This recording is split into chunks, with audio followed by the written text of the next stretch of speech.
Hello everyone, welcome back to another strategic non-compliance, as we are here with Mike Bluehair as usual to give our bantering and all that fun stuff. Mike, you there? Yeah, I'm here, brother. I didn't beat you too badly with that monkey wrench, did I? No, there's no beating. Good. No, yeah, I prefer people to be sarcastic and obnoxious, so we get along just fine. Ah.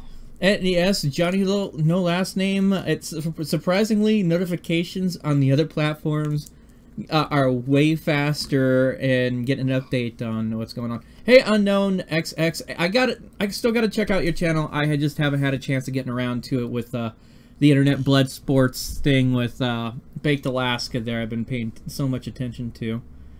Yeah, I just want to say hi to John and Wendy and China. And I've been here. Thank you guys for watching. Yes, yes, and you're still working on getting that interview uploaded, right? So we can look at it? Yeah, my computer's choking on it. It's saying 35 minutes before it publishes on my desktop. It'll go to YouTube quite a bit faster than that. So hopefully we can get that on by the end of the show. Okay, so we're looking at second half of the hour. Okay, we'll fill the air time with all that fun stuff there.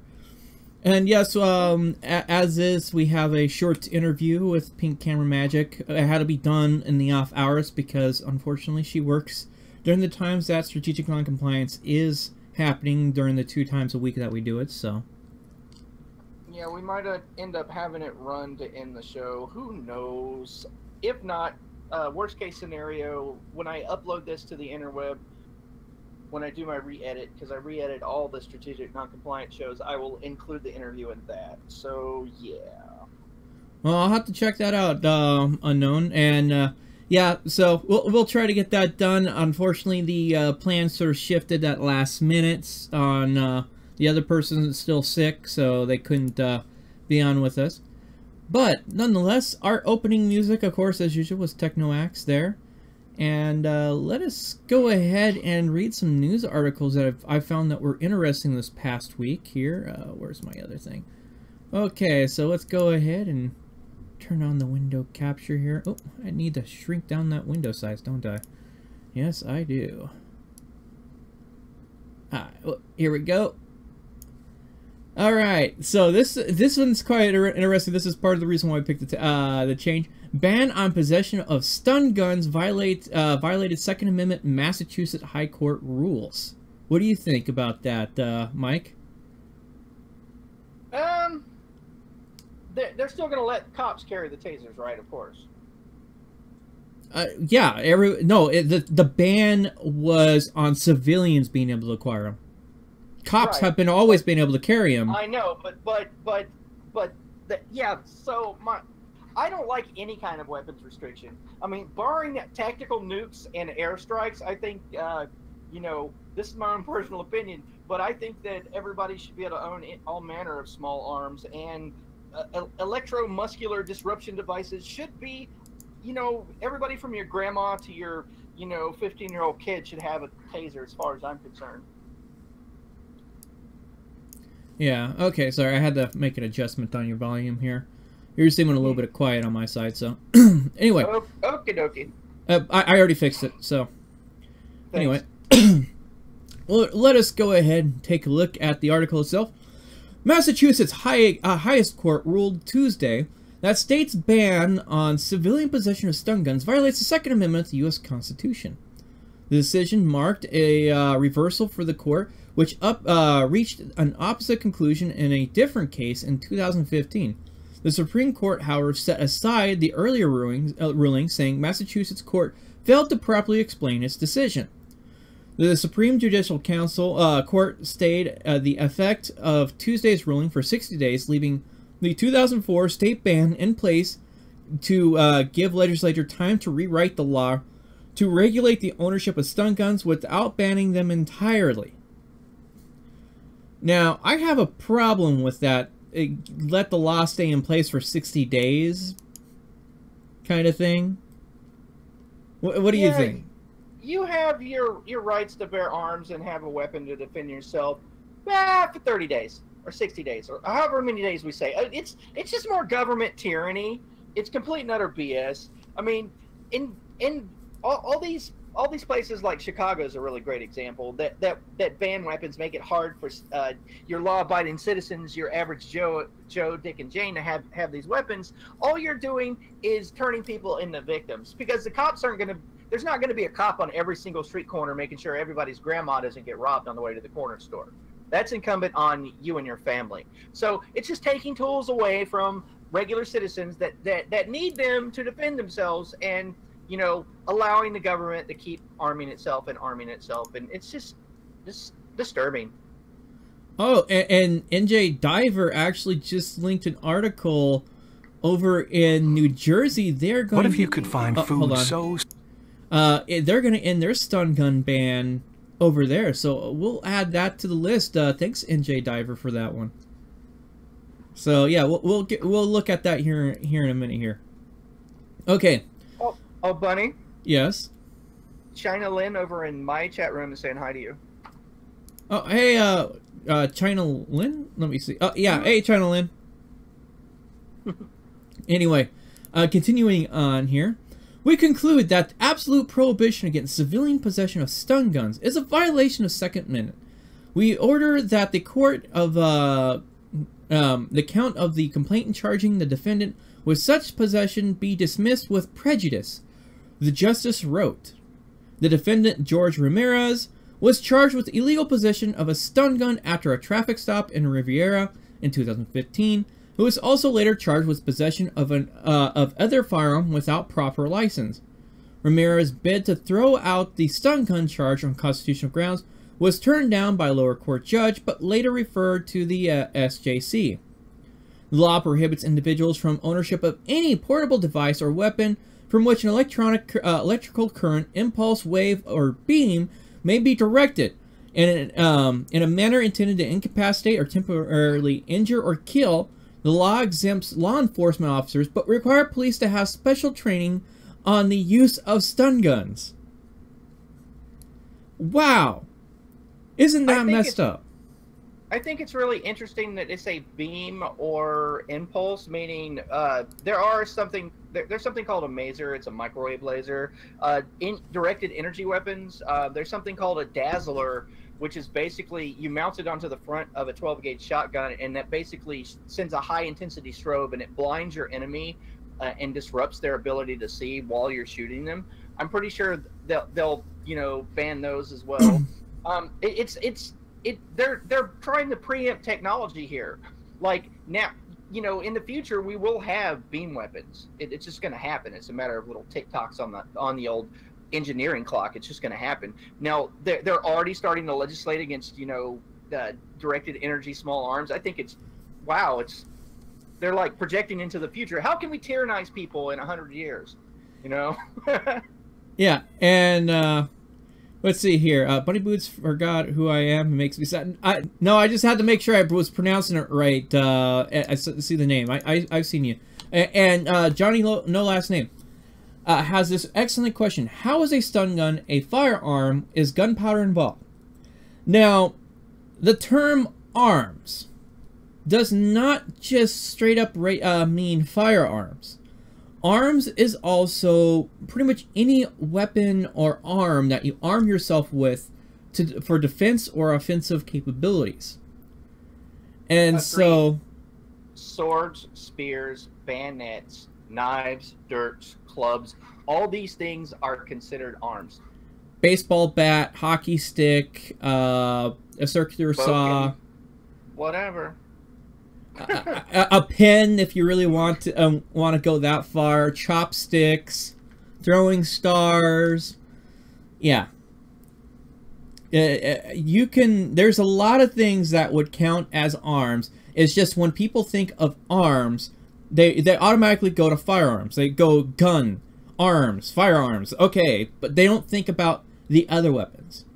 Well, that's because the only vocal voice for advocating for arms is the NRA, and that's the only, with repetition, that's all people's gotten hammered into their heads. But all arms means all manner of weapons. Yeah, as Shane, I don't know specifically what you're talking about. I just gave you moderator status. Give me a link to that. I'm very curious about that.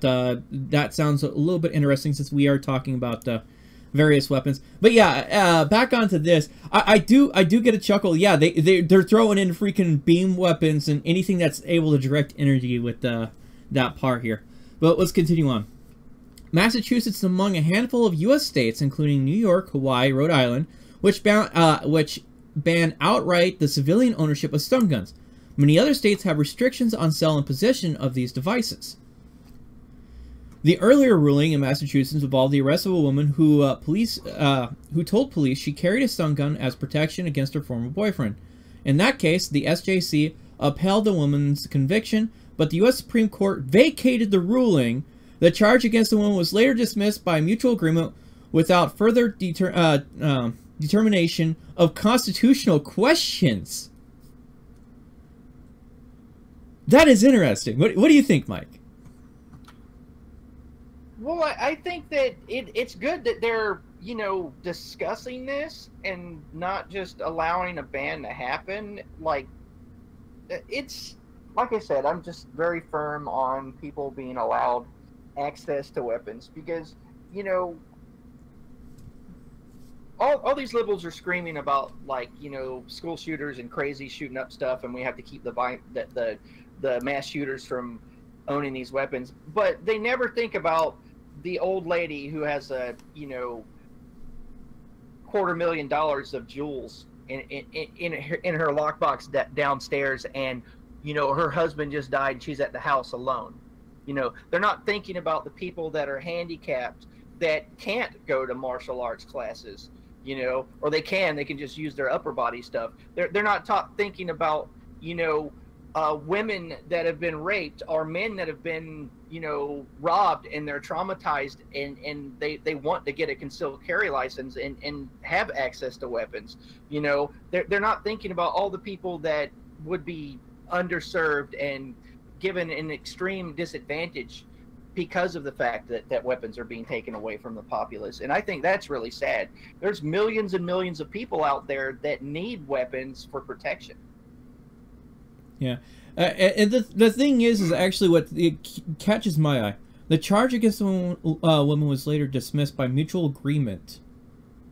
It seems to me Massachusetts, the prosecution there realized that this probably was not going to hold up if they pushed it hard in the courts after losing with a Supreme Court vacating the ruling.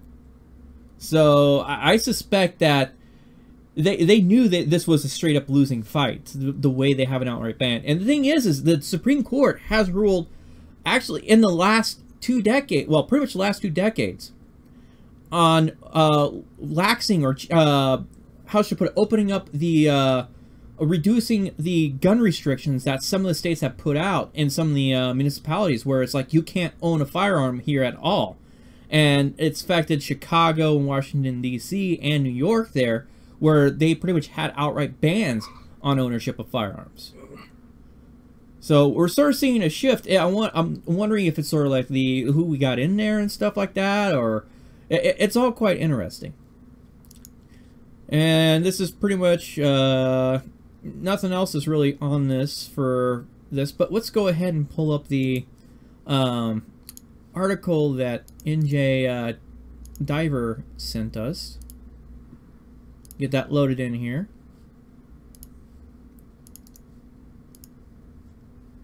As we're looking at stuff. Deerfield, Illinois, Tucker Carlson covered it. I'll have to do the research and maybe do a separate video on that then, Shane. Okay, or we'll cover it, do a follow-up on Friday or something like that. Okay, in a stun gun ban to end in New Jersey. Oh, this was an article from October of last year.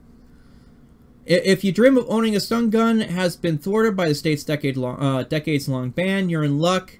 Thanks to U.S. Supreme Court decision, New Jersey residents will soon be free to buy devices for the first time since 1985. There are new caveats to the new rules, a few caveats to the new rules, for which the public comment period ends on Sunday. Minors can't buy stun guns, nor can felons or mentally ill, but otherwise it's open season. The New Jersey Second Amendment Society, which alongside the state residents sued the Attorney General Christopher Perino on grounds the New Jersey's ban was unconstitutional. Wanted it that way, said Alexander Rubin, the group president. We are adamant about fighting to make sure there was no permits or permission from the government attached to this, Rubin said, citing a 2015 murder of a South Jersey woman who was waiting for a firearms permit as a reasoning. We feel this is very important in regard to allowing people to protect themselves. You know, something just occurred to me, Bunny. Yes. Personally, you know, I'm going to say something a little bit controversial here, but I don't think that most felons should be barred from having firearms or weapons. And the reason why is because the vast majority of felons are in there for non-violent reasons. I mean, there's felony drunk driving in California. Now, stripping a driver, some guy who drove drunk, once, or twice, like stripping him or her of their right to defend themselves for the rest of their life, I think it's morally and ethically repugnant. I mean, there's people in jail for, there's felony embezzlement charges. Some white-collar criminal that stole a bunch of money from a business, should that person not be allowed to defend themselves for the rest of their lives? Oh, hell no. So, I mean, I think a lot of felons, need their gun rights restored, and I don't agree. I think it's unconstitutional. Like, it doesn't say that felons don't have a right. In the Second Amendment, it doesn't say anything about felons. So what the hell? Yeah, but I mean, we're allowed to take away people's rights to the extent of punishment. But then again, I think the felony part shouldn't be used as a means of continued long-term deprivation of rights. I do see that people that have served their time for their crimes should be afforded their rights back after they've done serving their time. Yeah, I mean, it just doesn't make sense to deny people the right to defend themselves when they've committed no violent acts. It's just illogical. Yeah. Oh, this is interesting right here, this next paragraph.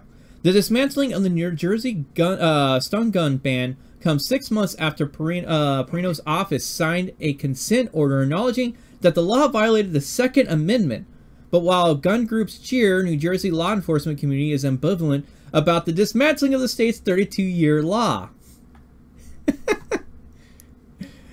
Go figure, the police are not happy about it. But then again, most tasers are melee weapons. They're not going to be used at range. And those that are designed to be used at range usually only have 1 or 2 shots. And otherwise just become effectively just plastic things that you may be able to hit someone with or throw at someone. I don't view stun guns as a major threat to like a firearm would be. But that's quite an interesting story there off of NorthJersey.com. And thank you for the find, NJ Diver. And with more, further fun, this one comes out of the Oregonian, and it came across last week. Oregon is number 2 in nation in requests for sneak and peek search warrants. Now, Mike, what do you think when you hear sneak and peek search warrants? I think that the government giving themselves special powers like that go beyond the scope of the Fourth Amendment are morally, ethically repugnant, and it's antithetical to the spirit of the law of the way the Fourth was created in the first place. How in the hell can you be safe and secure in your papers, persons, houses, and effects when law enforcement can come in without your knowledge and do it repetitively? That just opens the door for them to plant all manner of evidence that they want in your house to convict you with, and it just, it's like the ultimate, workaround of the Fourth Amendment par excellence. And it's quite frankly something you would see, you would imagine that would be happening in a totalitarian state or a bad dystopian movie about a fascist society, but no, it's happening right here in America. Yeah. Okay, so as is, this is what the article's got to state. Oregon sought and won approval for more delayed notice search warrants than any other state except Illinois, according to the most recent annual federal court data available. Oregon had 851 from October 1st of 2015 through September 30th, 2016. As across the nation, most of the warrants in Oregon came in drug cases. Huh. What do you know? The war on drugs is still strong, isn't it?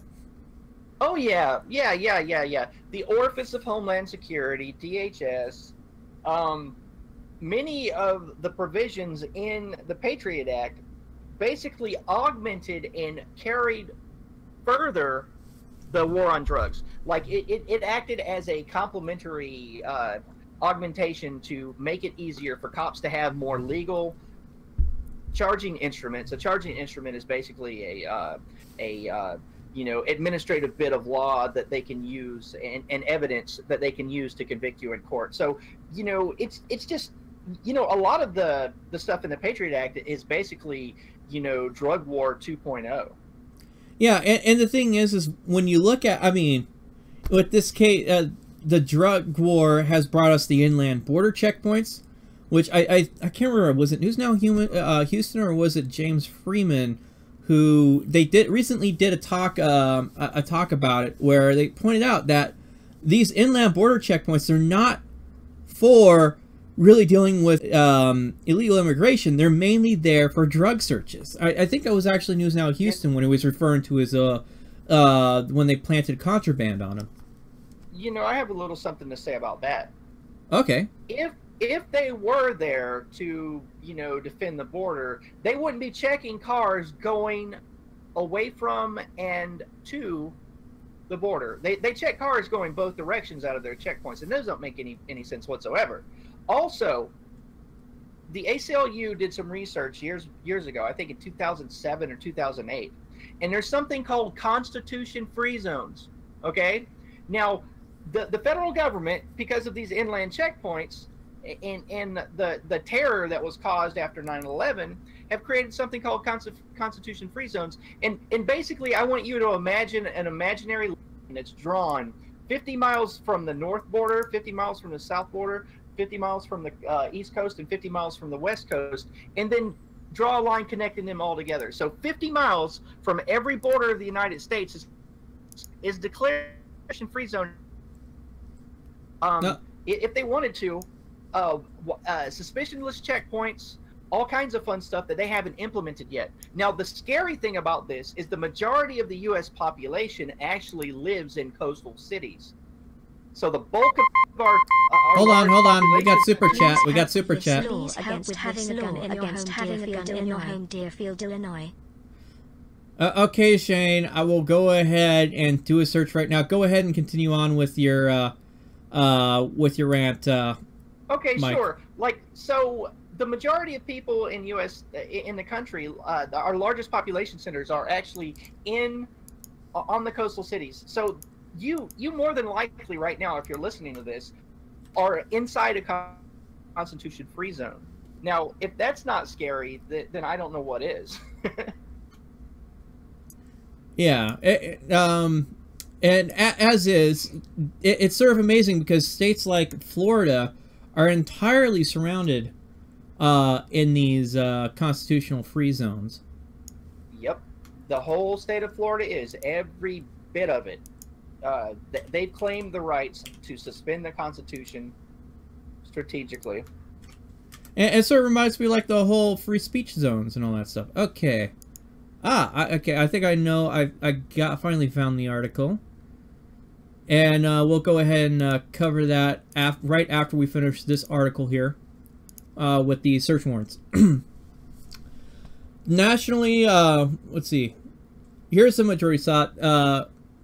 Okay, drug cases. Here is the majority sought to collect geographic location data from suspects' mobile phone, a senior drug prosecutor said. Nationally, the next most frequent request was for fraud. Federal officers must show probable cause for the property targeted for such search and holds evidence of an alleged crime. That's required by the Fourth Amendment, which protects private citizens from unreasonable search and seizures. Judges must believe that the delay would protect someone's safety, stop someone from fleeing, or preventing someone from destroying evidence, or otherwise jeopardize an investigation. Under federal statute, the target of a warrant should get notice of the search and seizure within a reasonable period not exceeding 30 days. With a judge's approval, the law allows for federal agencies to ask for an extension up to 90 days to further delay notice, unless the facts of the case justify a longer period of delay. According to the latest data, federal officials in Oregon made 385 requests for delayed notice warrants, plus 466 extension requests. Judges reject none of these requests. I don't like that. What about you, Mike?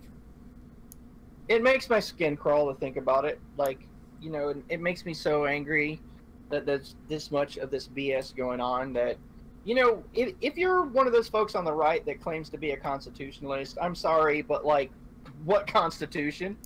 What constitution are you referring to? Is that like some fantasy world that you're dreaming about? Like, you know, just wow. Like, how much tyranny will the American people endure before there's some sort of a rebellion? I mean, honestly, like, how much is enough? The American Revolution happened because of a few percentages. It was like a, you know, in the low teens. It was like a 12% or 9%, something like that. Very, very low tax on tea. And I believe that the founders and the early colonists, they understood that once any sort of tax is levied against a people, government doesn't typically or ever make it any less. They always ratchet it up. So, you know, the thing is with tyranny is that, you know, it needs to be stomped out when it's small. I mean, we've allowed this to get so huge now that it may be quite probably irreversible. Well, let's see. There's more to it. Overall, the nation's federal judges approved 9,100 delay notice warrants and another 6,000 extensions in the same period. Judges for decades have had the power to allow officers to delay notice of a search warrant, but the U.S. Patriot Act created explicit authority for federal investigators and prosecutors to seek permission while setting certain standards. There's that Patriot Act reference you made to just a little while ago. Sure. Yeah. If you want to stare tyranny and evil into the face, dear listeners, Google Section 802 of the USA Patriot Act. And I'm paraphrasing here, but it basically defines domestic terrorist. And domestic terrorism and domestic terrorist is described as being basically this: anyone who engages in activity that is the violation that is in the violation of the law of any state or federal law, you know, in a manner that may be a danger to human life. Okay, so basically any violation of state or federal law that may be a danger to human life. And that's a domestic terrorist. So anything from drunk driving to you know, how about jaywalking? You're you know, endangering human life. Then, you know, it says you know, all manner of protest, because it also says in 802 of the USA Patriot Act that it must be intended to influence or coerce government. So if you're blocking traffic, you know, and someone gets hurt in a protest, there's a large protest march, they could conceptually charge people under domestic terrorism laws and say, oh, by the way, you get no First Amendment, Fourth Amendment, you can be held in indefinite detention forever. You get a special trial where you can't hear the evidence that's being presented against you, and we basically disapodicito you, just like they did during the Dirty War down in South America, down there. You know, it's creepy if you actually understand law and read through the USA Patriot Act. I mean, yeah, and also they added more to that in the 2012 NDAA, which Obama signed, which specifically said, which had a very vague and non-defined word to expand who could be indefinitely detained under terrorism suspicions. Yeah, I mean, and the thing I'm very cognizant about, because I've studied tyrannies, I've researched, totalitarian states, as a hobby. I'm no scholar by any stretch of the imagination, but I've come to the understanding that governments do not give themselves powers that they don't intend on using at some point. Yep. Let's see. Let's go ahead and continue. Oregon's federal drug prosecutors don't put much weight on the court data, suggests that the discrepancies among federal districts on how they handle delayed notice search warrants. For example, a federal prosecutor in Oregon started pursuing warrants for geological data for cell phones only about 3 years ago. Those make up 80% of the requests, said Kevin Sunoff, spokesman for Oregon U.S. Attorney's Office. That switch has elevated Oregon's numbers, they believe. Previously, they had to submit an application and court motion for phone geological data, which required a significantly lower standard of proof. Reasonable grounds to believe that communications are relevant to a criminal investigation. We want to make a more conservative approach, Snoff said. We think that's why the numbers for Oregon are higher. Other districts might still be using a motion and not search warrant to obtain some same data. Phones regularly ping cell towers to register their position, producing location histories and other records. Such historical data is collected by phone companies. Investigators can also request real-time data updates from telephone companies or use device to intercept signals and collect geological data by pretending to be a cell phone tower. Ah, those are those Stingray things that everybody was talking about back in 2011 and 2012. Yeah, that's the Stingray technology, and it's kind of interesting about that.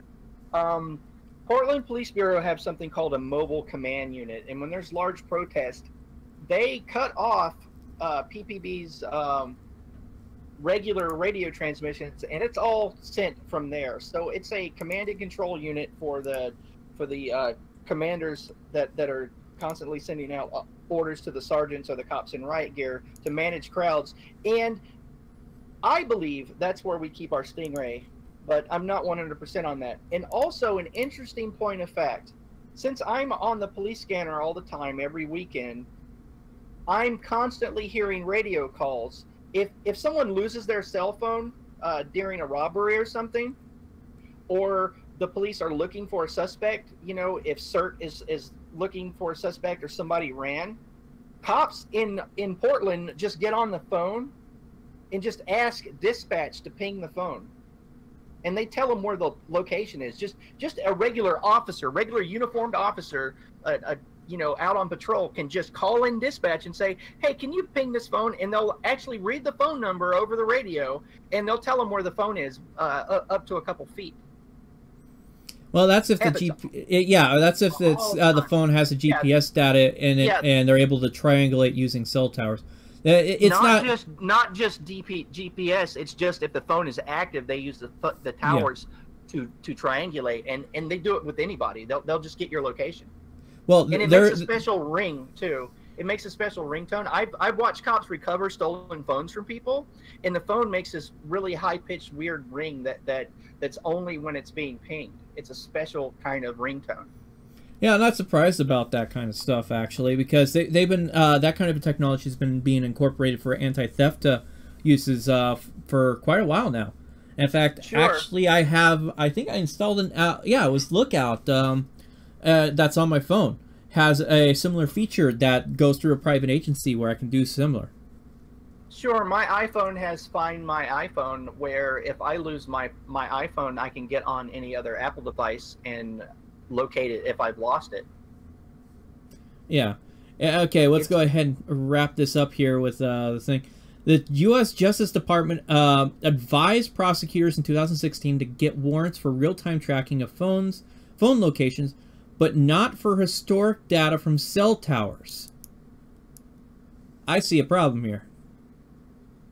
These get a search warrant for real time, but historical data, you don't need a warrant. You don't need just ask them for it, I guess. Yeah, I have a problem with that. And thank you guys for throwing up my little advertisings in my chat there. So yeah, Sonoff estimated less than 10 of the delayed notice warrants during 2015 to 2016 period were for a property such as a storage unit. Okay. So were they monitoring a storage unit for drug dealing? Maybe drug holding? They're just trying to keep an eye? That's a possibility, so. Or somebody they don't like and they want to set up for drug crimes, because if they just sneak and peek multiple home visits, you know, a cop gets frustrated and they want to set you up, they're just going to throw, you know, a brick of Coke under one of your chairs in the living room, you know? Yeah, and so let us go ahead and look at this article I pulled up, and NJ Diver also pulled up one from the Chicago Tribune that we'll look at too, that deals with this, since what was it, Johnny No Name there did the super chat for us to cover this, which yeah, I feel obligated to cover it since he paid $5 for that. Sorry, Shane Birchie. Sorry, had to double check there. All right. Illinois towns bans assault weapons, imposes fine up to $1,000 a day. The village of Deerfield, northern Illinois, has passed a ban on assault weapons, but it affects more than just sales and manufacturing. If the 18,000 residents of the Chicago suburb don't forfeit or secure weapons that fall under the ban by June 13th, they will be charged from $200 a day to $1,000 a day as a penalty. According to the ordinance, which the Village Board of Trustees unanimously approved Monday night, it is unlawful for a person to carry, keep, bear, transport, or possess an assault weapon in the village except if the weapon is broken down in a non-functioning state, is not immediately accessible to any person, or is unloaded and enclosed in a case firearm carrying box or shipping box for other container by a person who has been issued a currently valid firearm owner's identification card. Papers, please.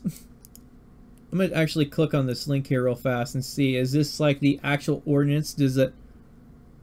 Okay, the agenda, proclamation. I want to know, what do they describe as an assault weapon?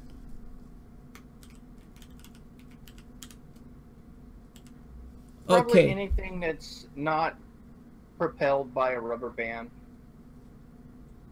Let's see, felony. Stated. Okay. States the. Okay, this is their discussion. I am. There's 89 mentions of assault. Okay, these are the minutes. Come on, you gotta have.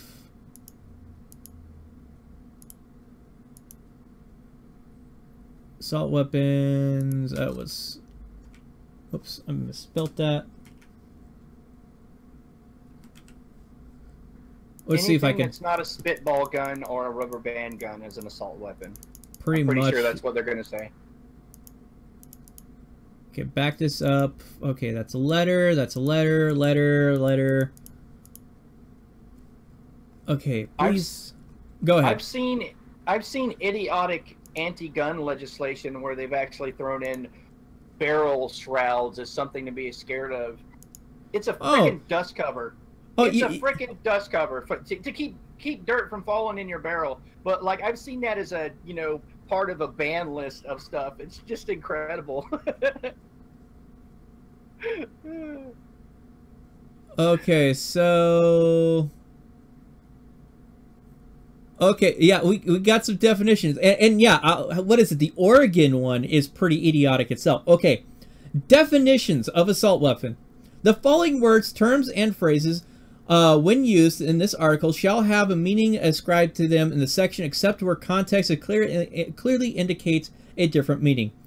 Assault weapons means semi-automatic rifle that has a capacity to accept a large capacity magazine, detachable or otherwise, and one or more of the following.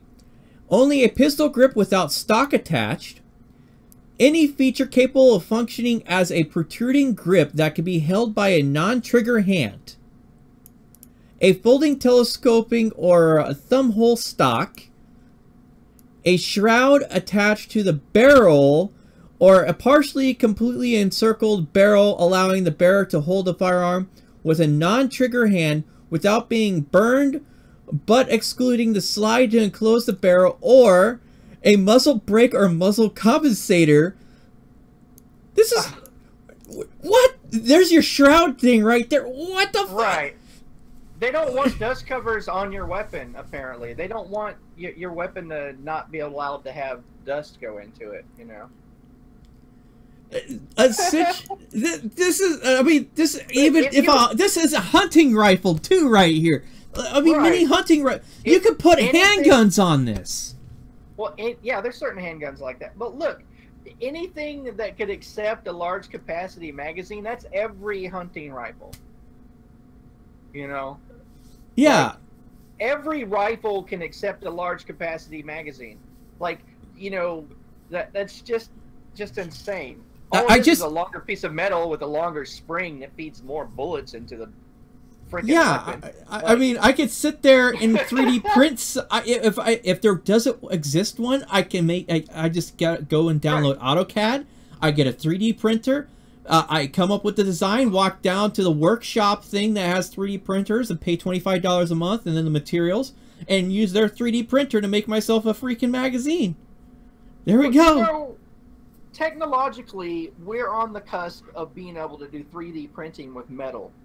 When that happens, all bets are off the table. If there is a large-scale weapons ban, you can bet your ass. You can bet anything you want that organized criminals will have factories set up where they're banging out, you know, semi-automatic or automatic rifles like nobody's business, and they're untraceable. They'll have no serial numbers, you know, and they'll be very, very expensive, meaning that these organized criminals that are providing these assault weapons, these automatic rifles, will be made hyper rich in a very short period of time, making them even more dangerous. So if you want to live in a more dangerous society, go ahead and keep pushing for prohibition of firearms. Oh, it gets worse. 2, a semi-automatic rifle that has a fixed magazine that has a capacity to accept more than 10 rounds of ammunition. So, even if it doesn't have a magazine attachment like my Mosin Nagant does, and I think my Mosin Nagant might be able to surpass 10 rounds getting shoved into it, it would be a violation of this. Or wait, no, I don't, my Mosin Nagant I think is actually bolt action. So, thank goodness that might not, because it's bolt action if I remember correctly. I don't have it with me, so I can't really look. Number 3. It's just really... Oh, go ahead. Really dumb and short-sighted, and people don't think of the consequences of the actions of these prohibitions. All they're really doing is disarming, you know, peaceful people and setting up a situation to where only the government and criminals have weapons. Yeah, I mean, if you want a good example of where gun banning has not worked, I mean, go look at Southside Chicago. There you go. There's someone in my chat room right now from Chicago, actually, and they're listening. All right. Now it gets better. Number 3, a semi-automatic pistol that has a capacity to accept a detachable magazine and has one or more of the following. Any feature capable of functioning as a protruding grip that can be held by a non-trigger hand, a folding telescope or thumb stock, a shroud attached to the barrel or partially or completely encircles the barrel, allowing the bearer to hold the firearm with a non-trigger hand without being burned, excluding the slide that encloses the barrel, the capacity to accept a detachable magazine at some location outside the pistol grip.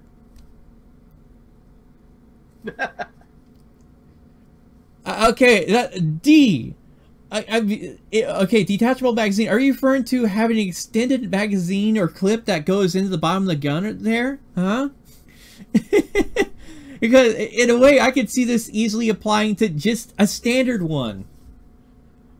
Oh, it gets better. 4. Semi-automatic shotgun that has one or more of the following. Only a pistol grip without stock attached.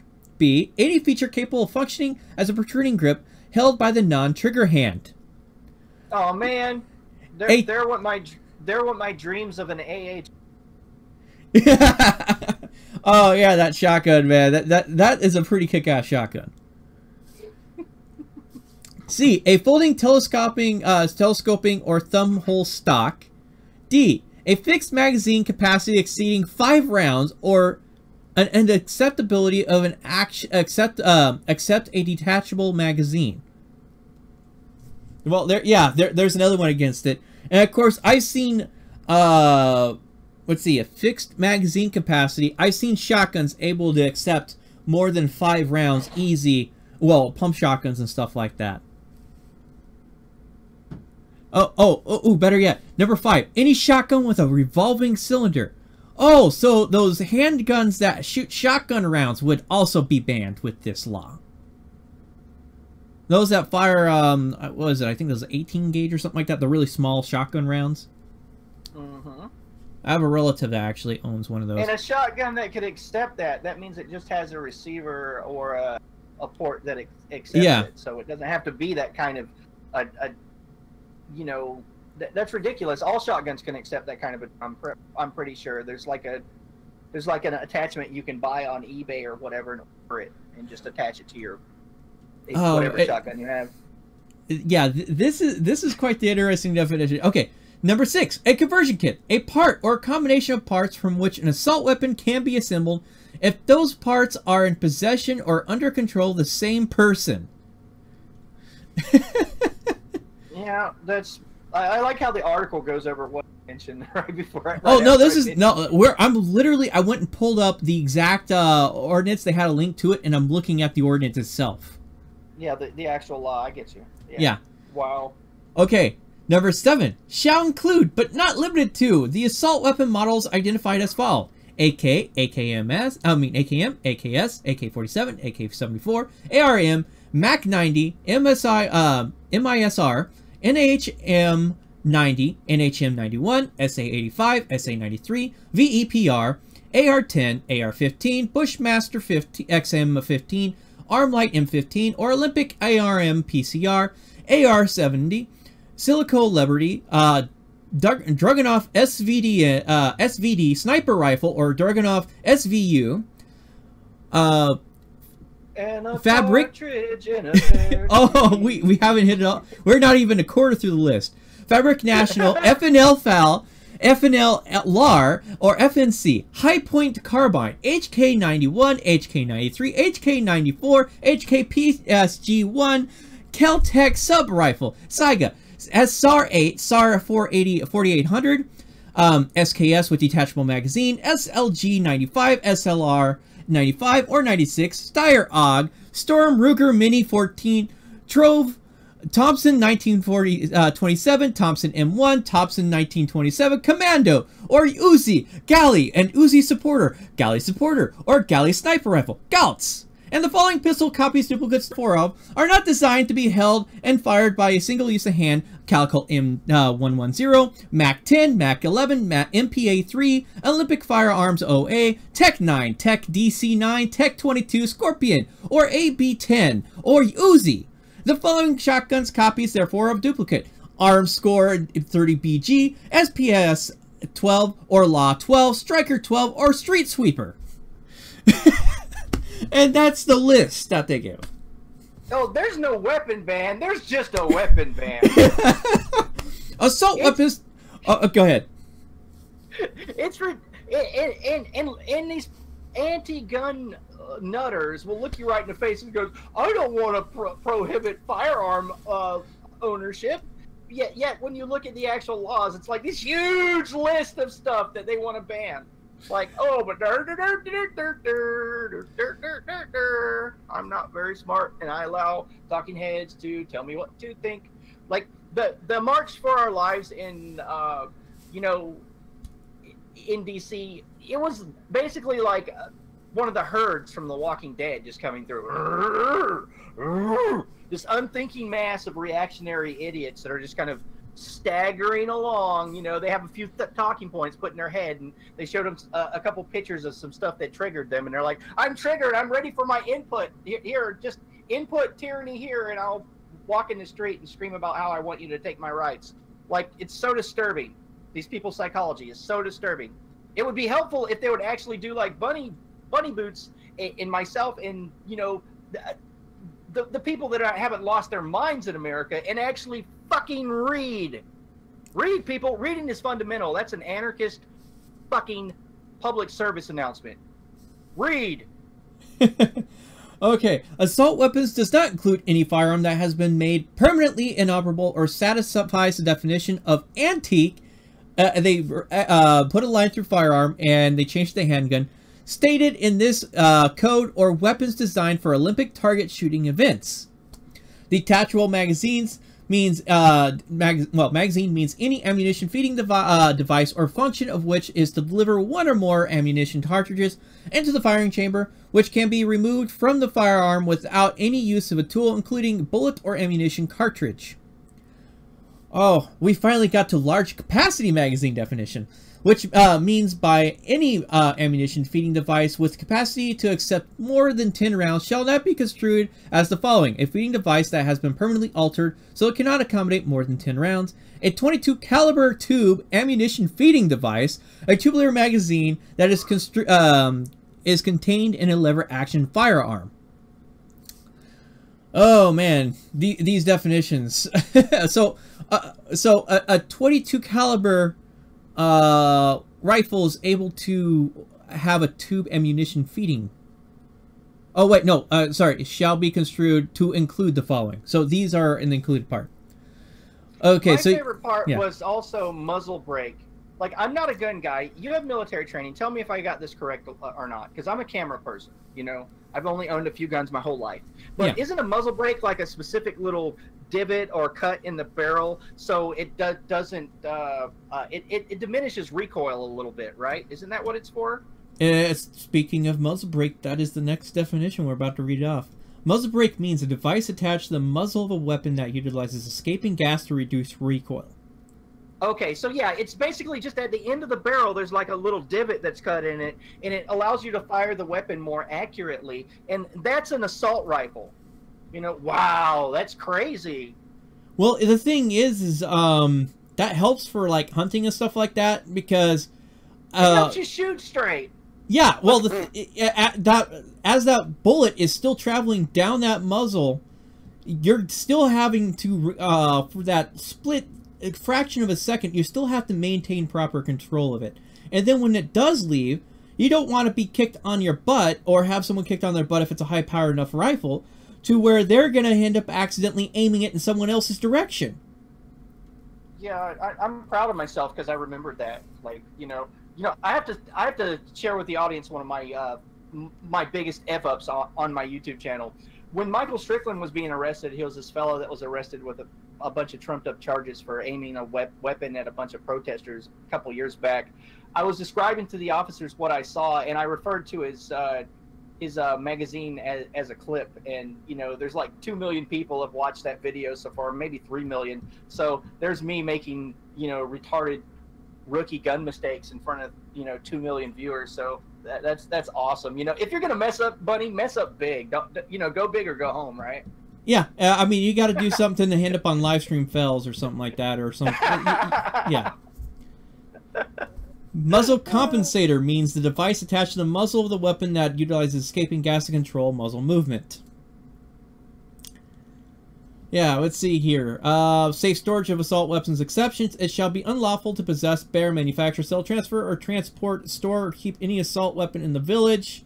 And then they crossed out a bunch of stuff for a provision. The provision of this section excludes those pertaining to the manufacture or sale of any assault weapon in the village. Does not apply to any law enforcement officer, agent, or employee or municipality of the state of Illinois, or any law enforcement officer, agent, agent or employee of the state of Illinois or the United States, or any other state, any member of the military or service of any other of any state or the United States, including National Guard and Reserve, if possessed, if persons described are authorized by the competent authority. Thank you for the scribe. Competent authority to so carry an assault weapon loaded on public way in which such a person is acting within the scope of duties or training. And adding on further law enforcement stuff.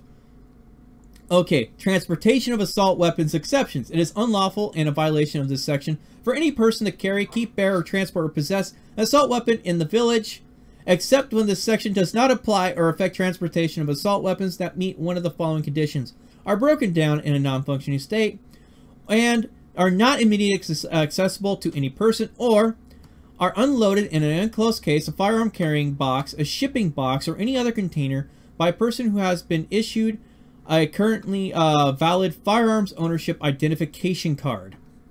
Papers, please. Do you have your papers? Your papers, please. That reminds me, I need to sit down and play Papers, Please on my live stream drama channel. I gotta buy that game and play it one of these days, just so I could be the authoritarian asshole that says no, you cannot come in. You are denied. I'm looking forward to the new Wolfenstein, Castle Wolfenstein game, because I want to kill Nazis. And in the Wolfenstein game, you get to kill lots and lots and lots of Nazis. So that's great. Oh, did you know that game is censored as hell over in Germany? Oh, of course it is, because they're so politically correct about their hate speech and anti-Nazi laws that you can't display a swastika. You can't even in a video game. So in a video game that's all the fun is derived from killing Nazis, you can't show Nazis being killed because that's just insightful and it's evil and it's just ridiculous. I mean, of all the things to censor, I mean, let me kill my digital Nazis, you bastards. Okay, so now this is quite the interesting part. Now we're getting into the technical aspects. Okay, penalty. Any person who is found to have violated this article shall be fined not less than $250, not more than $1,000 for each day, and separate offense shall be deemed committed on each day during or on which the violation occurs or continues. Every person convicted of any violation under this article shall, in addition to any penalty, provide in this code, forfeit to the village any assault weapon. And then this is what you're supposed to do if you legally own one and now it's made illegal. Any person prior to the effective date of this ordinance number was legally in possession of an assault weapon or large capacity magazine prohibited by this article shall have 60 days from the effective date of this ordinance to do any of the following without being subject to persecution or horinder, or however you pronounce that. A. Remove, sell, transfer the assault weapon or large capacity magazine from within the city limits of the village. B. Modify the assault weapon or large capacity magazine to either render it permanently inoperable or permanently make the device no longer defined as an assault weapon or large capacity magazine, or surrender the assault weapon or large capacity magazine to the chief of police or his or her designee for disposal as approved under section 1591 of this article. I wonder, what are they going to do with this? What are they going to sell them? That's a good question. Let's go ahead and look for. Go ahead. They're allowed. Law enforcement is allowed to have all these. Yes. So they're probably going. Look, I could totally see the federal government modifying, the 1033 program that allows, local municipalities to get free military surplus just given to them. IR rifles, bayonets, IR scopes, all kinds of fun toys. But I could totally see them modifying 1033 to where they could just have the surplus seized weapons. Oh, just give it. They'll probably arm their SWAT teams with it. Their CERT teams and their SRT, their HRT teams, the hostage rescue teams, all that stuff. Will just get all these. I'm pretty sure that's what they'd do if they succeeded with this tyranny. Okay, well, here comes the actual destruction part. The 1591. The chief of police or her designee shall have the power to confiscate any assault weapon of any person charged with a violation under this article. The chief of police shall cause to be destroyed. Each assault weapon or large capacity magazine surrendered or confiscated pursuant of this article, provided, however, that the assault weapon or large capacity magazine shall be destroyed until such time Chief of Police determines the assault weapon or large capacity magazine is not needed and as evidence in any matter. The Chief of Police shall cause to be kept a record of date and method of destruction of each assault weapon or large capacity magazine destroyed pursuant to this article. I'm wondering, is destruction meaning maybe parting out and throwing it out or something like that? Or still, this is very vague on how it is. And I remember a story, I think it was about 4 or 5 years ago, where it came out that a police department was faking the records for destruction of these firearms and was actually reselling them to other dealers and stuff like that in order to pull in a few times. Yeah, I've seen multiple news stories about that over the years. And so this, and as is this being near Chicago, a city that is known for its corruption, I could see this easily happening with this township. Oh, sure. Chicago is demonstrably corrupt. When I was in Chicago for the NATO summit, I think it was 2008, I think. I don't remember the year. I've done way too much activism. But the police there were just frighteningly violent and corrupt. The stories I heard people tell me that lived there is just, yeah, Chicago, the cops may as well be an organized crime syndicate. And that's no joke, you know. Okay. Section 4. If any section of this paragraph, clause, provisions, or ordinance shall be held invalid, the invalidity of such section, paragraph, clause, or provision shall not affect any other provision of this ordinance. Okay, do I need to translate that for the general crowd of what that means? Oh, do and rub a little sarcasm on it. It says that, okay, if the magazine portion is actually deemed illegal by the courts, the only part that will be deemed illegal with this law is that magazine section, or a specific subsection like how this stuff is destroyed.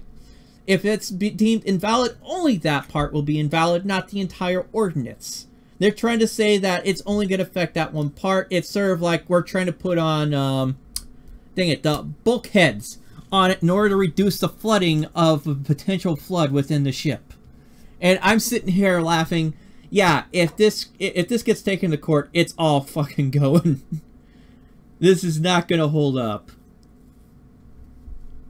Oh man, this is just it will hold up long enough to confiscate, you know, thousands of weapons and jail hundreds and hundreds of people and get their lives ruined, but then one of those people will take them into the courts and sue the shit out of them. Oh, okay, and here's even better. This ordinance shall be in full force and effect upon its passage and approval and shall subsequently be published in a pamphlet form as provided by law. So once this passed, it was immediately in effect, and people have 60 days to get their damn firearms out of town.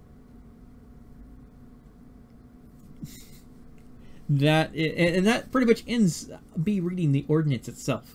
We actually looked at the ordinance because they gave me a direct link. Thank you, Illinois. Let's see if there's. Yeah, go ahead. Oh, just from my chat room, Desert Sentinel's saying that in California, when they destroyed the rifles, they turn them into rebar and use them for construction material. I feel that as sort of valid, but then again, I don't think that's a good way of reusing it because rebar... Well, I guess rebar is usually junk metal.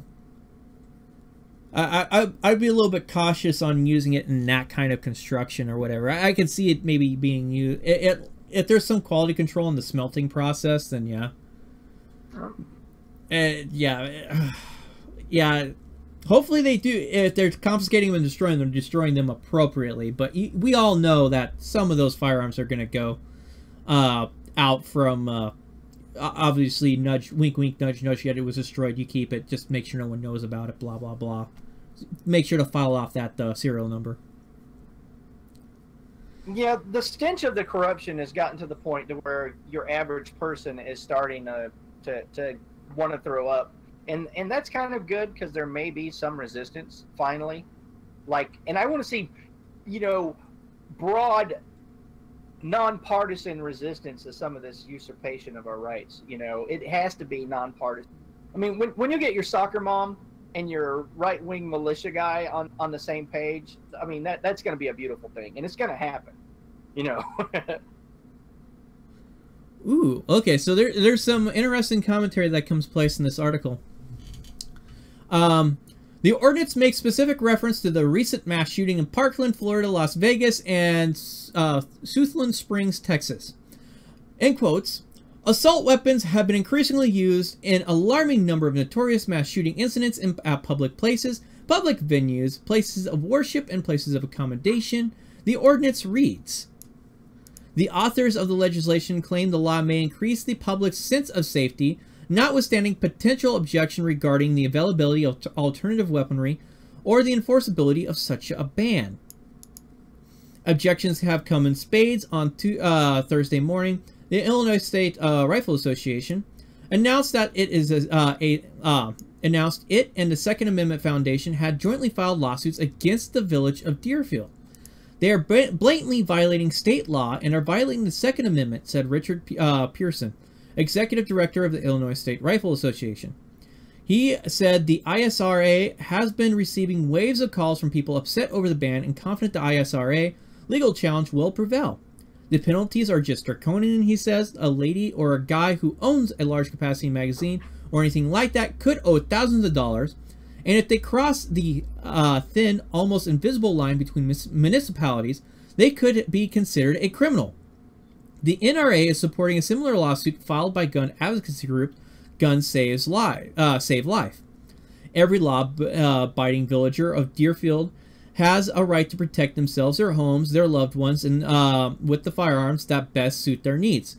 Chris Cox, Executive Director of the NRA Lobbying Arm, said in a statement. The term assault weapon is in itself highly contentious, and no discussion of such a ban would be complete without some clarification. Since the expiration of federal assault weapons ban in 2004, there hasn't been any official definition for the term. It is often dismissed by gun rights advocates for its imprecision in describing what exactly is an assault weapon and what an assault weapon is or isn't. A common NRA talking point states an assault weapon should be defined as any weapon used in an assault, whether it be a gun, knife, or otherwise. Deerfield Ordinance sets its own extensive definition of terms. In short, it's a variation of assault weapon is a semi-automatic rifle with a capacity to accept large capacity magazines, detachable or otherwise. There are other aspects including rifle additions and types of magazines. As defined by the village, the term also includes semi-automatic pistols, semi-automatic shotguns, conversion kits, and any shotgun with a revolving cylinder. So, as is, the assault rifles ban, that also covers pistols and shotguns. Yeah, it's a too broad of a freaking ban. It should be a weapons ban. That's what they love. They love these super broad definitions because they want to be able to say with a straight face that they're not for a outright ban, but they want to get as many weapons as possible out of the hands of law-abiding citizens that have hurt no one. And apparently there was a shooting at a high school that they referred to. Let's see, Douglas. Oh, okay, never mind. That's over at the Parkland. You know what I want to see, Bunny? What? I want to see a computer-generated image of a gun-free zone sign with blood just splattered all over it. Because it's basically like a all-you-can, attention freak sandwich for these mentally deranged people. They're like, oh, where do I go? Do I go to a gun store? Or do I go to a rural concert? No, there's too many people concealed carrying there. I know, I'll go to a school or a shopping mall or a movie theater where there's this big sign that says no weapons and we can put you in jail if you show up with them. Yeah, brilliant. But yeah, I need that image. I need a gun-free zone with blood splattered all over it because, it's so ridiculous. It's so ridiculous. I would say they also refer to the Pulse nightclub shooting in another article with the Chicago Tribune. So, yeah, that's quite interesting. How's that interview upload coming? Or did you forget about that? We're screwed for that interview. It's saying it's going to take another hour before it finishes uploading. My computer's misbehaving. So I'm going to have to add the Pink Camera Magic interview to the produced version of this video when I put it on the interweb. And you can have a link to it there, Bunny, and you can share it with your people as well. Once You're it's just finally... You disappoint me greatly. We put that in the title. Well, you know, people can just learn to suffer. Like, well, here's the deal. I got to tell the audience. Claire Burnett is having health problems, so she wasn't able to come on. So I was expecting to have her on this morning, or this afternoon, and it just didn't happen. Sorry about that. That is my bad. But you know, I'm sure that people will they're just gonna have to deal with having me and Bunny on the show for the next hour. Just suffer, people. Learn to deal with disappointment. Yeah, I'm just kidding, man. Thank you guys for watching. Well, we could always. Well, I don't want to get involved in a blood sports debate yet. I'm sort of holding it off for another month so we can have charging battery. Get some stuff out of the way, and then we'll have fun debating some of our politics on here. Who's going to have a blood sports thing? Us? Well, yeah. Don't we have like the debate of what is it? The how we view civil rights as either a legal thing or God given. I think you refer to it as, or higher power. I think of it as well. I think the reason why the founders that crafted the Constitution used it as it being a God given thing is because the concept of God, or the concept of a religious figure imparting civil rights, is something that human beings can't legislate away. And I think that's what they were stabbing at, is that, you know, if rights are granted by a higher power, then, you know, the likelihood of human beings trying to legislate them away would be diminished. And I think that was their thinking. But I mean, my issues with law is many of them aren't moral. They're not ethical. And that's my stance as an anarchist. You know, if the law is immoral, I don't think it's I think it's made invalid just on that alone, you know. But I don't know. All I gotta say, it's gonna be an interesting discussion. But you know what? I think I might reach out to a few hosting platforms. Maybe we'll take the debate to something larger if they're interested in hosting it, because I don't think it's something we could easily cover in a 2-hour thing, and we would need to set up a larger time frame. I want to do blood sports stuff because I like you, you know, and I like. Oh, it doesn't. Blood sports does not mean that we're going to end up yelling and all that stuff. It just means that there's a discussion and an opportunity. I'm not required to be mean to you. No, you're not, and I'm not required to be mean to you either. Okay, well then that's fine, but I don't want, you know, like bad blood or any of that shit, because that's stupid. Like, you know, I respect your opinion. I respect you as a human being and your intellect. So, like, I'm just not interested in having an argument, but I'll talk about whatever you want to talk about. That's fine. Yeah, and for you guys that heard the battery critical thing, that's my headset. It sends a signal to let me know when the battery gets low. I just need to quickly plug it in real fast, so which I just did. Yeah. Can I say something so my audience can... Go ahead. You know, I want the Portland Police Bureau's intelligence unit that has admitted in open court that they're spying and listening to and monitoring all my social media. There's a lot of idiots out there on my YouTube channel asking for people to kill cops. There's people making comments about, why don't you just shoot that cop in the head? And my answer to that is, you morally and ethically repugnant shit stains, is I don't advocate for anyone to be hurt or killed. I think violence is the you know, when you're going to violence, you've lost. If you have to use violence to further your point, you've already lost the argument. Your point is invalid. You invalidate yourself when you use violence, and I think it's disgusting and disturbing that, I mean, sure, I have problems with authority. I have issues with law enforcement as it exists in this current form, but do I want them dead? No. And I would very much appreciate people stop asking for people to be killed on my YouTube channel, because it disturbs me. It makes me unsettled. Yeah, and thank you, Ed, on the reminder there. Yeah, actually, he was in here a little bit earlier. I told him I haven't had a chance to look at his channel yet. I sort of remembered it yesterday, too, when I was working on stuff. But anyway, let us go ahead and continue on with our sort of last story before we start digging into some other videos and have criticisms.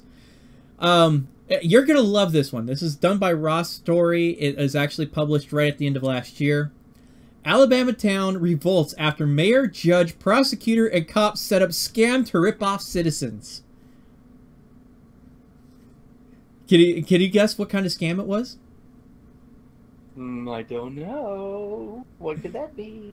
Oh, it's a combination of two things that you definitely will not like. The police department of a small Alabama town was nearing bankruptcy due to lack of ticket revenue, according to AL.com. The cash-strapped department and city council took drastic measures with the asset forfeiture program for those caught speeding. Now the mayor of the city blaming the bad press about the sketchy scheme and 7 plaintiff lawsuit for a drop in revenue. Ranson reported that the department would do is impound vehicles they pulled over using the state's asset forfeiture law, allow them to keep 100% of the items taken by police. The claim would be that there was suspicion of drugs or anything they could come up with, and then require the owners of those vehicles to pay a $500 impound fee. Wow. So you can see how bad this is going right off the bat. It's just gonna turn these cops into a 21st century version of the Praetorian Guard that they had in Imperial Rome, where they were allowed to just extort duties from citizens to fund themselves. I mean, it's just disturbing. Like, you know, there's 2 books, and if you want to understand American politics in the 21st century, and imagine if you want to understand where we're going, read the Rise and the Fall of the Roman Empire and the Rise and the Fall of the Third Reich. If you read those and just think about the parallels between what's going on now and what's been expressed in those 2 books, and your entire worldview will shift. That's all I'm telling you, people. Okay. It gets even better. The town hired officers and worked with a judge to maintain the program.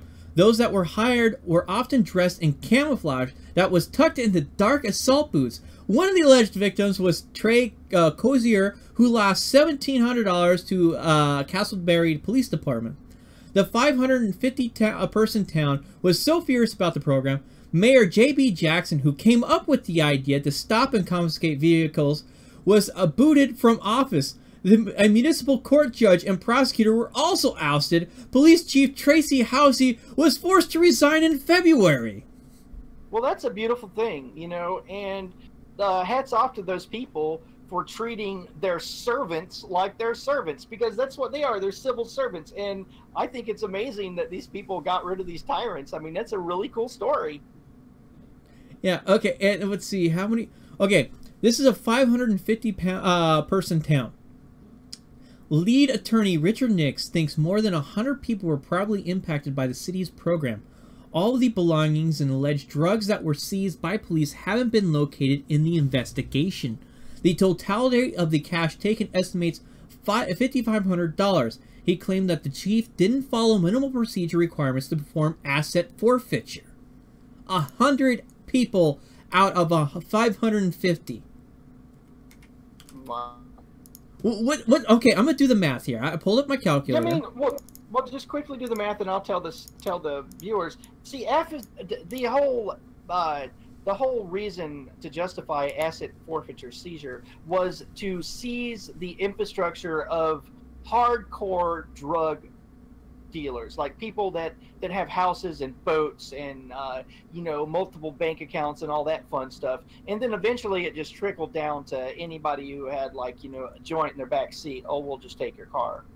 But you know, and this is taking it a step further, because these tyrants are saying they don't want to do the 60-40 split of all the assets seized with the government. They're just going to keep all of it.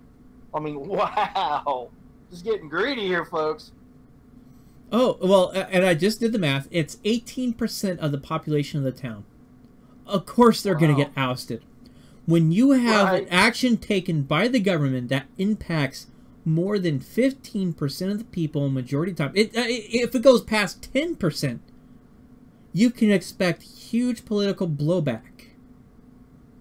Oh, yeah. Yeah, especially when it's in small enough numbers like this.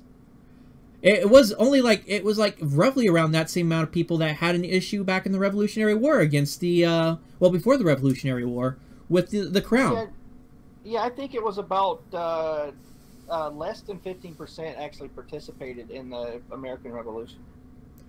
Yeah, so it just gives you an idea how much push, I mean, how much of a population you can screw with before they actually say, enough is enough, we're going to fight back. Let's see. They fought back, you know, with the democratic process, which is, you know, that's interesting. Very seldomly does that actually work, but it's helpful that this is a small municipality. I wouldn't see that actually working in a large scale kind of thing. Like if they tried that in Portland, it's nuh-uh. One plaintiff claimed police stole $3,800 from her vehicle because they said the cash was obviously part of proceeds from an illegal drug activity. She still doesn't have her car back, but there is no record of civil forfeiture requests being filed. Oh, so they just pocketed her money. Wow. They didn't do any of the paperwork. They just took the car, took the money, and that was it. It's like, yeah, you're out of luck. Wow. Let's see. We don't have so much. So Halsey can't come to me and said there is a lot of crime in this town and a lot of drugs coming through this town. Jackson told AL.com. So he said, why don't we set up a court system to get some money coming in? The department was creating... You're just asking outright, hey, we manipulating the legal system to make money. Wow. That's honest. The department was created in 2009. At least 5 police officers were paid more than 5 times the national per capita average.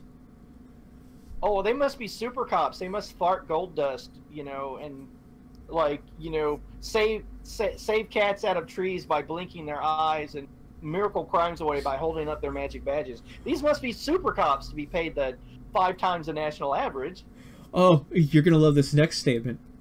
We hired our own DA and judge, Jackson revealed. The revenue started to grow, and we built out the police department. Yeah, of course that's gonna get... Oh, it gets better. There's even evidence of Halsey gloating on Facebook. According to Nix, he allegedly posts photos of these arrests and videos showing him joking with them about the arrests. Jackson never denied the department program was set up to garner money and turn the department into a policing for profit. In the wake of the town's financial crisis, word of lawsuits spread fast. Suddenly, the city was slapped with $60,000 in unpaid bills and 6 figures in debt. The town is split on whether or not to keep the police department, but the townspeople are split on where to go moving ahead. The city council voted 3-2 to keep the police department active on a limited basis. You know, I have to weigh in here for a second, Bunny. Go ahead. This is the kind of stuff you get when government has a monopoly on policing. Personally, I think it should be opened up to the free market, and private security firms should be able to go to a municipality and say, look, I have these workers. Here are the psych profiles. Here are the, you know, we vetted all our employees. Here is their lack of criminal record. Here's their training. We want to have a private policing outfit, you know, provide a service that competes with the government. And here is where we worked in the past, and allow the municipality, the voters themselves, to decide, would we rather have police that have this monopoly that can basically do anything they want, or would we rather contract with this private security firm? I think there should be competition for the providing of peacekeepers, you know, and that's just my humble opinion, but I think that system would work a whole lot better. Yeah, and I just posted the article in the chat, guys, so you can go ahead and... I mean, Bunny, would you not agree that if there were competition for who provides the policing, that might, you know, very well provide better policing? Well, my opinion on that, it varies. I do see a competition being viable in some locations, but in places where you got a small town like this, it wouldn't really hold up too well. But I could see it definitely being a viable thing within the large municipalities. And in fact, you sort of see that when you have where you have a town will sit there and make a suburb of itself and say, okay, we're going to cover our own policing. The county can bring in troops, extra police officers if we're overrun or whatever. But in which case, then you have a competition between a county level and that municipality kind of stuff. You do see that kind of stuff. And what's interesting is actually the Matsu borough of Alaska, borough up in Alaska, is looking at instituting their own police force within a borough, because up in Alaska, there is no borough/county police force. It's either state or municipal. So that's going to create some interesting, how should I put it, possible competition for revenue, well, tax dollars up in that area. You know, who knows? Maybe we'll see improvement and all that. And SoGrid was saying in my chat room that it's problematic. Like the whole private police force thing has issues because there would be monopolies, you know. But like, there's ways of not having monopolies. You know, there's ways of, you know, decentralizing things. You know, you could allow private companies to run policing outfits under certain rules. Like when corporations were first incorporated in the U.S., they were temporary entities, and they were only allowed to incorporate after they, for as long as the corporation was needed to complete the project. Like it was a public works thing, like a sewer system or the building of a bridge, and then they would incorporate temporarily and then finish the project, and then the corporation was dissolved. You know, corporations were never really meant to be monolithic, multi-generational things that last forever. And if a similar model was implemented, I think it would be beneficial for at least municipalities to have that option. That is a possibility. Yeah, I mean, I see the pros for the concept, but I also see negatives. And sure. I mean, it's not a one-size-fits-all kind of situation because, as I stated, with small municipalities with like this town of 500 people, it wouldn't be a viable thing. Sure, and it shouldn't be monopolies or a plutocratic, you know, who can afford the private security and everybody who can't. Like, there has to be some way of making it equitable. All right, so we are done with news articles. We managed to finish up 90 minutes. Of course, also, thank you for the super chat. So we ended up covering that other one, which I ended up having to reload my damn page for a stupid reason. So I lost the super chat count there of who did that. Sorry, I'm not able to keep track of everybody's names while doing a show and who said what. Okay, so you're over to the My Circle already, right? Yeah, man, I'm ready for this News Now Patrick debacle. Like, I have a feeling by watching the first 30 seconds of this video that my critique isn't going to be kind. Yeah, and I do. Here's the thing. I got my criticisms of News Now Patrick, but he's gonna do what he's gonna do. I'm not gonna sit there and say he can't do this or whatnot. But I could sure as hell. We could sure as hell sit back and laugh about it because this is like to get up there until. Whoops, sorry. This is all kinds of cringe. So let's go ahead and let's get started here. Well, to get up there until we got a few people on here.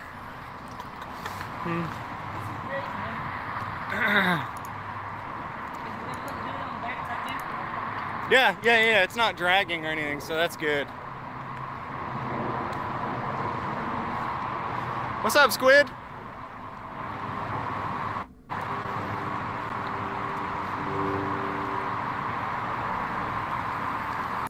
That is News Now Patrick, who's wandering around. It looks like one of the guys at a Team America World Police or something. Hey, what's up, everybody? You think they'll respect your right to film in public? I don't know. Hopefully I don't get shot. Yeah, I mean, it's cringy fun. I give him that kind of credit. I am guessing that they will respect my right to film in public. I think that they might not like Patrick filming in public. Just a wild guess, I think people might discriminate. Here, get a good picture of him. I think people might discriminate against who. They might also discriminate against James Freeman there for his big, long Islamist-looking beard there. His beard may be epic. His beard may be epic, but it probably isn't as epic as mine. Can and can't film in public. Hold on, let me get a picture for Patrick. I can't take that baby face so seriously with the way he's looking. It definitely makes for really good political theater. I think it's hilarious. News Now Tennessee, I agree. He should put on a fake beard or something like that to go with it. I mean, if you're gonna be cringy, I mean, he's wearing a red shirt underneath it. It just sticks out like a sore thumb. And I'm just like, ah. But still, I get a laugh out of it to some extent. I'm cringing, but I'm laughing at the same time. I'm sort of being a Mr. Metacore here. Oh my god. All right. All right, thanks. You think they'll let you film in public, Patrick? We'll see, guys. We'll see. He does not have the vest on underneath this either. Maybe he should.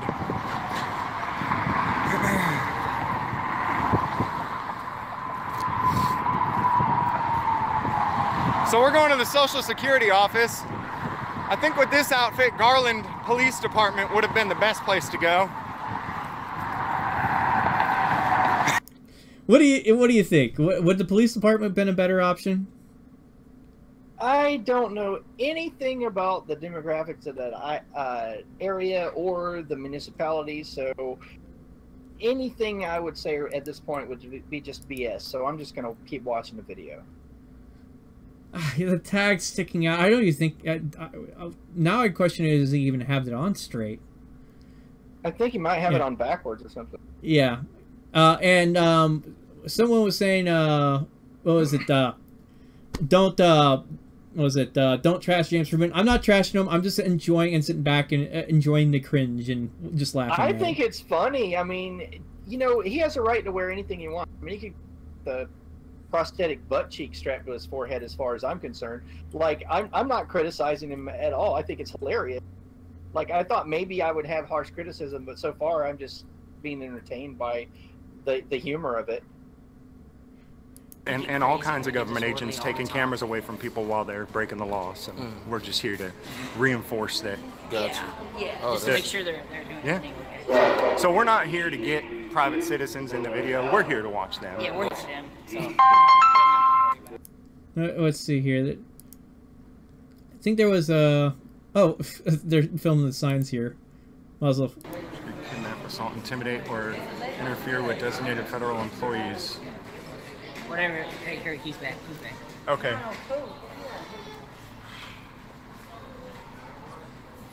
I guess it's that lady. She's pointing at us. So, guys, someone could help me out with that. Yeah, please do. We've never Just seen it. Google it up and... We're pretty sure it's not existent. Probably pertains to something else. You know, it could be commercial use, which this is not commercial use. So. There you go. That's hard to say. That he has it up backwards because you tried. Yeah, I'm pretty sure it's up backwards. I don't have that specific kind of outfit, so I don't know how it's supposed to be worn. I would at least look at how it is. So yeah, I'm pretty sure he's got it done backwards. I wonder if it was comfortable wearing it backwards. Let's see here. What's I think it's up here. You can't. Can you try to find it? You can't restrict the freedom of the press, though. Prohibited conduct. I think they're just being racist against you. I think. What do you think? I think it's interesting. Like, Oh. you know, they're not doing anything illegal, so why the hell not? Like, screw it, I'm gonna get myself a jihadi. Oh, you're gonna join me at some point? Sure, why not?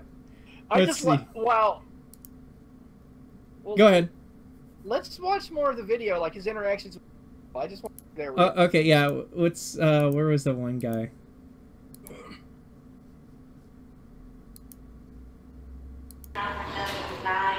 Hey, man. We're getting out of here. Thank you, sir. Appreciate you guys respecting our right to film. What are you guys? What are you guys doing? Oh, we were just filming. You can't film me, man. You can't be filming. Oh, we can't? Not me. Why you want to film me? Oh, we were just coming to say bye. Yeah, we're just coming to say bye. We got one more. Oh, you want us to wait? Did you want it? Did we need to wait? Do we need to wait? Is that what you're saying? Have you got a ticket, sir? Do we need? Have you got a ticket? I'm just asking if you want us to wait here or not. My question is, do you guys have a ticket? My question is. Numbers so you guys get seen. If you guys have a ticket to be seen. My question is, do you want us to wait here for someone, or are we? Do you have business today here? Do you not hear the question? Yeah. Okay, you gotta get a ticket. This is our business. Get a ticket, and then they'll take care of you. No, the camera is our business. Here, I'll ask him. This security guard literally has a mature IQ. I mean, I'm sorry, but wow. Okay, like.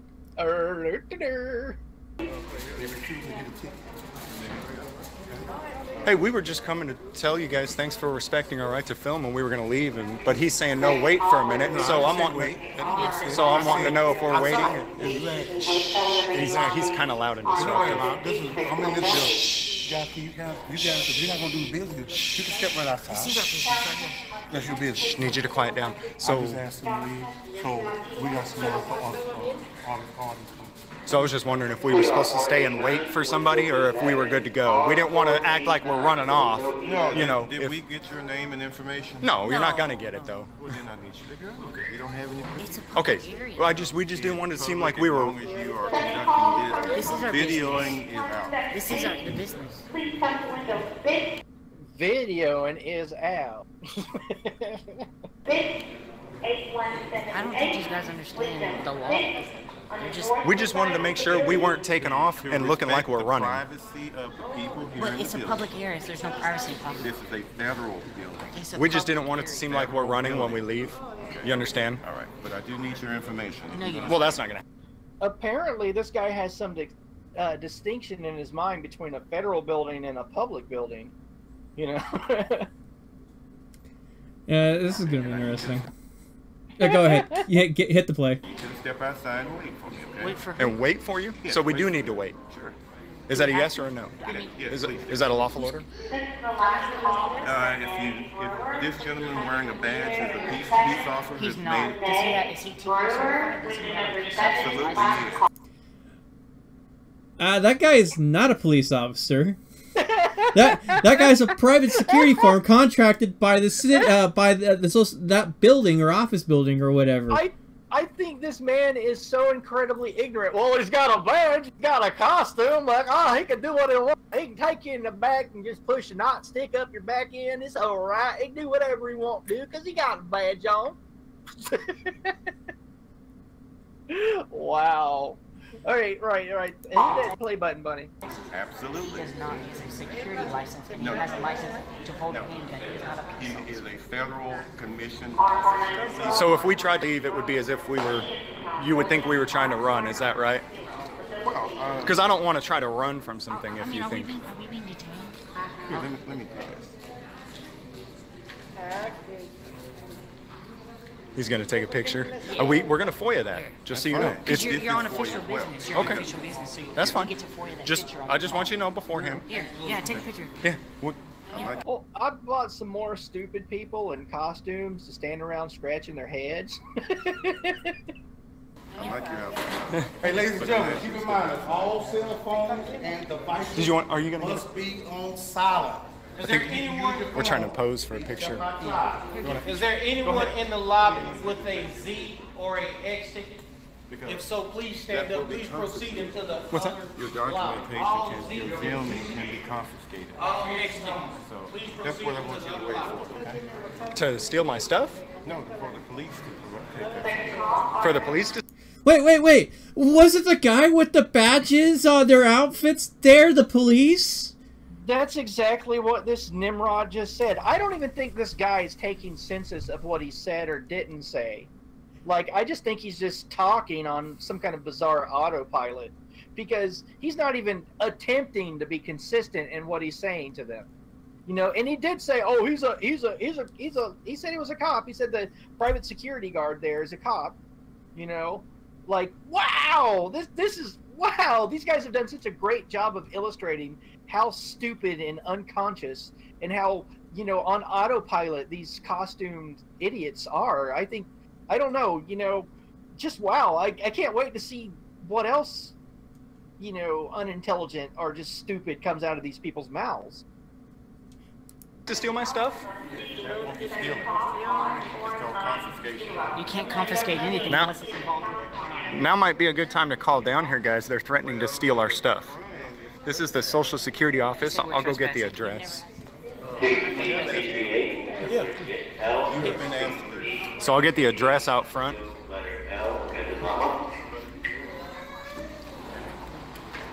So I guess they've called local police. Let me get the address. This is the Social Security office. What's the address here, man? Can you look it up on your, can you Google it real quick? Yeah, 1 second. Here, you need it? Yeah. We need the address here and we need the phone number. Social Security office. Okay, the address is... All right, can I get all of this? Yeah, all right, here's the address. I'm just gonna read it. 10824 North Central Expressway. Dallas. 10824 North Central Expressway, Dallas, Texas.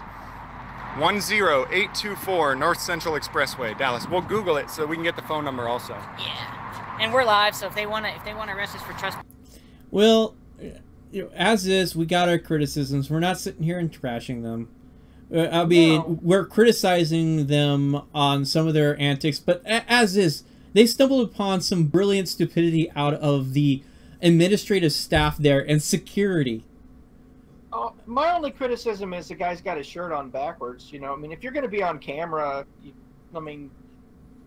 probably don't want to have your tag sticking out of your clothes. But, like, I think it's brilliant the way they just, you know, brought out the stupidity and illustrated it very well of these, you know, public employees.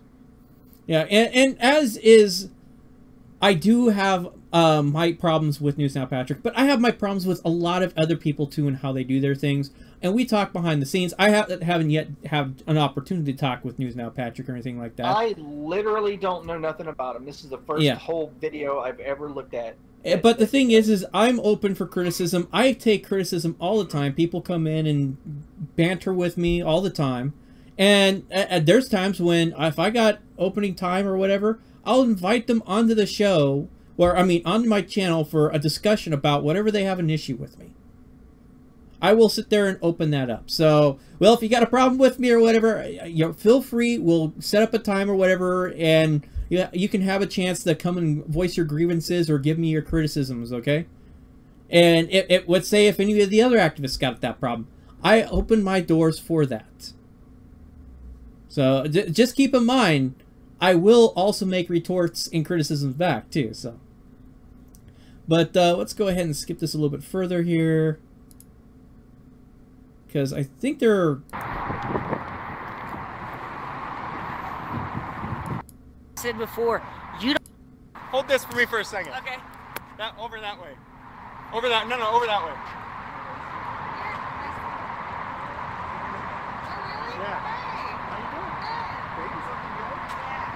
You know, we don't, the freedom of the press, the First Amendment, we don't need permission, you know, it's a public area.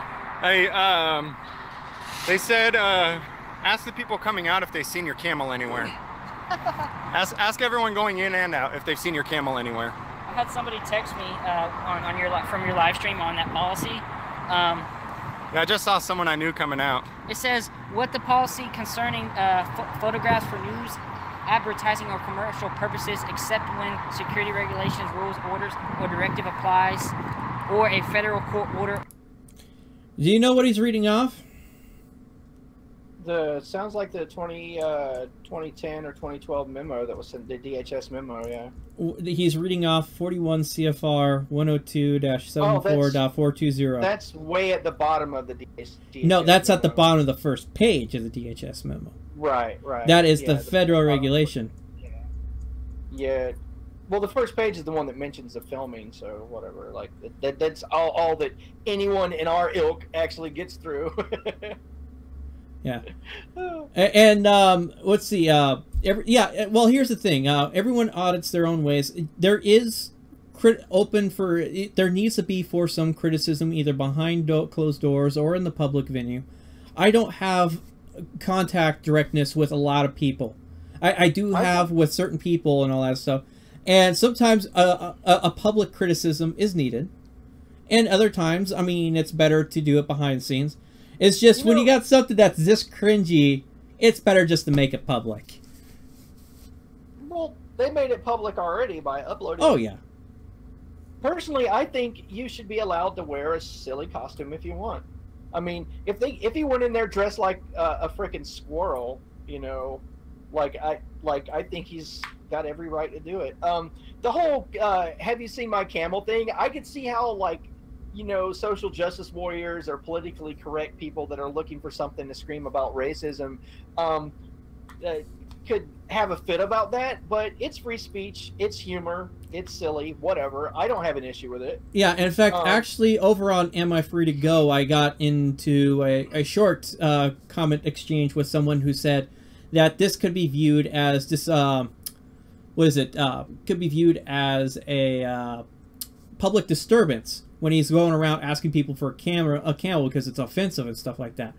And I pointed out what News Now Patrick did, cringy, sucks, or whatever. I mean, I don't like it personally, but he's legal to do. And the Westboro Baptist Church, I mean, for all the cringy and annoyances that they have brought to the United States, established in SCOTUS case law that something like this wouldn't be considered public disobedience, not disobedience, public disturbance. And as is, they would have the legal right to be able to do this. So while they're... Go ahead, yeah. There's a cultural value that everyone holds here, and that's your freedom of expression. And it's, you know, it's listed off as a right in the First Amendment. Your right of freedom of expression. It's not just that you can say anything you want, it's that you can wear anything you want. And, you know, liberals like to scream about hate speech and how they want to make it illegal, but there are numerous Supreme Court decisions that mention hate speech, in quotes, as being First Amendment protected activity. Now, fighting words, you know, inciting violence or inciting a riot publicly, those are things that are illegal and that go against that cultural value that's actually consistent with the law. Now, if he actually had a camel there and he said, you know, I'm going to run you over with my camel, then maybe that would be a disturbing of the peace, you know? We should all be adults. We should all understand the difference between hyperbole, sarcasm. We should all be smart enough to know that if someone doesn't have the ability to carry out a threat, you know, that there is no threat, you know, and people just need to basically grow the fuck up and, like, act like adults. And actually, I pulled up the statements here, that is, I specifically opened up cringy as hell. Seems like another thing I started being picked up by others, but as usual, News Now Patrick does it half-assed and doesn't take it seriously. That's my personal criticism there. And this was a comment in a Reddit posting. Now, another person came up. I remember you walking in actual Muslim attire. That didn't read as offensive at all. This feels intentionally offensive. This could possibly rise to disturbing the peace as they're intentionally trying to agitate people. Now, I retort, I disagree on that opinion because freedom of speech exists no matter how offensive the speech is. Westboro Baptist Church solidified that in a SCOTUS case law several years ago. They came back. I agree. It isn't now, but now it only takes one judge to say they took it too far and they're protesting, but just intentionally trying to elicit a negative, violent response from the community, and boom, disorderly conduct precedent has been set. And then I go, there will be no precedent because WBC has already said it with SCOTUS. and I did a linking to the actual wiki page of that case law. You know, I have to weigh in here something. You know, one of the cultural values we have is using, like, as a constitutional republic, we value the ability to use extreme language and extreme contortions of expression to you know, express ourselves politically. Like the idea of satire. Like, I'll give an example. One of the best insults I've ever heard was when John Adams was, you know, when John Adams and who was it? It was Thomas Jefferson were running against each other in for president. Jefferson said John Adams is a hermaphroditic beast, absent the better parts of a woman or a man. So, you know, basically, you know, you're the worst parts of male and female and just this hard amalgamation of both. Okay, and that's like, you know, the people that literally wrote the Declaration of Independence. Like, you know, Jefferson actually penned it, and Adams was actually there. You know, the people that were right in the very core consciousness of the birth of this nation understood that extreme language, extreme expression is something to be cherished. And the trash talking between them in open publications was insane at times. Absolutely insane. They used to, if a politician did something to piss off the people used to burn effigies of them in on corner squares, like across the whole country. You know, you go to a large town and during a political upheaval, and there'd be like 30, 40 fires of people burning effigies of the politician that did whatever it was to piss them off. You know, so I mean, that's a cultural value, is to express, you know, sarcasm, satire, all these fun things and I don't want to see that diminished as a culture. Yeah, and I mean, the thing is I respect News Now Patrick, the fact that he's getting out there and do this stuff. I have my criticisms. I don't like quite a bit of some of the stuff, well, a decent amount of stuff that he does do. But he's out there doing things. I have to give him credit for that much. It's the same thing with Omaha Cop Block. I have my criticisms. But yeah, I still communicate with him every now and then and help him out when he needs help. But I still openly criticize him, and I'm pretty sure he understands that. I hope he does so. But, I mean, that's how things are. We have that thing. And people do criticize me, and I do criticize them back. How I criticize them back depends on how they do the criticism and what specifically they're attacking. So, we got to keep that in mind. Go ahead.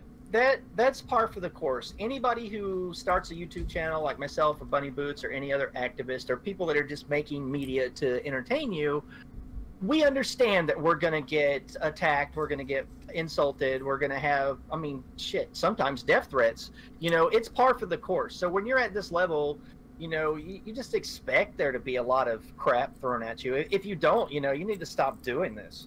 Yeah, and the thing is one of the things that I've been enjoying and I want to get back, I mean, hoping to have some more opportunities with opening my own blood sports arena, is going on.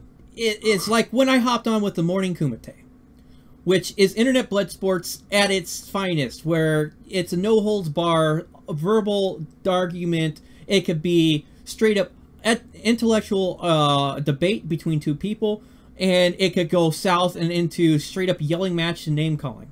But it still entertains, and you learn about stuff that's going on and how the people are able to retort and talk to each other. It's quite interesting. Yeah, he's still out there, surprisingly. And in fact, I think he started posting again, but of course in the manners that most of us don't like, with the grabbing other people's stuff. But yeah, as is, I mean, I enjoy those debates. With Ichabod Orange, that was a good debate. With Weibo Jones, I think it was, the cop lady there, or prospective cop lady, that was a good debate. And that was over on Sinatra Says, on a different platform that sort of deals with discussions and stuff like that. You know what? That reminds me, I gotta send Sinatra Says this whole band thing over in Chicago. Maybe he might want to do some coverage on that. But anything else you want to add to this, Mike? No, man, I think it's the most striking thing to me is the stupidity and ignorance of the employees inside the Social Security building. That's the most standout thing to me in this whole video. I mean, aside from the cringy, sarcastic costume, you know, but whatever. Like seriously, that's the thing that sticks out most in my mind is the ignorance and stupidity of these people that are, you know, contracted to work in a federal building. Yeah, and I have more to like cover on all this stuff, but you know what? It's past 5 o'clock. It is past 5 o'clock, so I will get that video to the interweb. My computer froze like 3 times while I'm trying to upload it. Like it's froze at 20%, it froze at 40%, and it froze at 60%. I'm like, you're having some sort of connection issues. We kept losing your voice every now and then for about 2 seconds or 3 seconds. Oh, that sucks. You should have told me.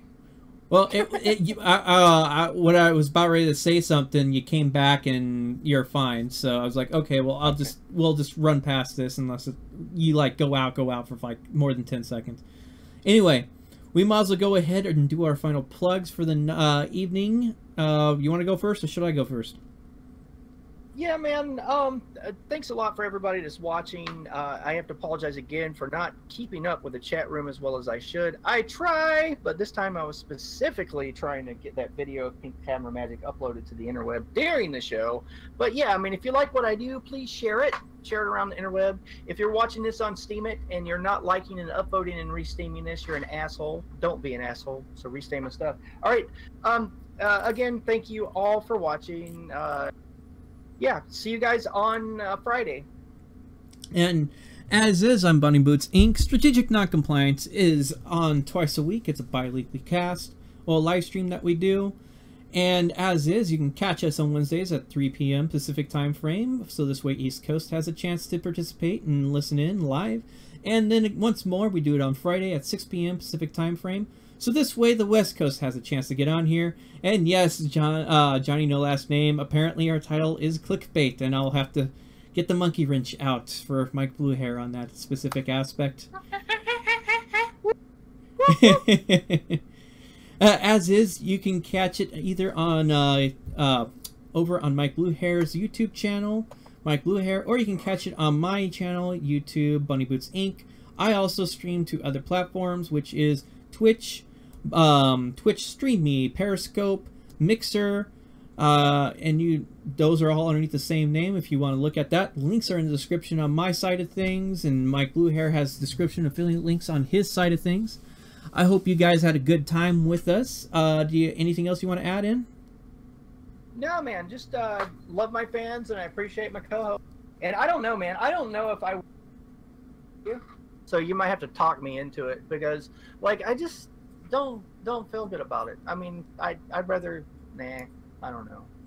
Like, I'm not interested in the idea of internet bloggers. Like, I'm from a generation where when you say things, you mean them. Like, when people threaten me, I'm just thinking, there's no way you do that to my face. You know, I will honestly, give you... my hands are covered in scars. Like, they're usually from people's teeth or their braces. Like, I've had a really, really rough life. So to me, when people argue, like, I'm really thinking about the violence. It's not like this whole culture of people online being able to say anything they want, you know. So don't worry, we'll have time. We'll have time to sit down and explain it out. As I said, it's going to be interesting. It's going to be epic when we do have our political, personal viewpoint discussions, which I think the audience will definitely enjoy. Anyway, you guys have a good afternoon or evening. Well, actually evening for pretty much most of us. It's after 5 o'clock. And have a, all right, Bunny.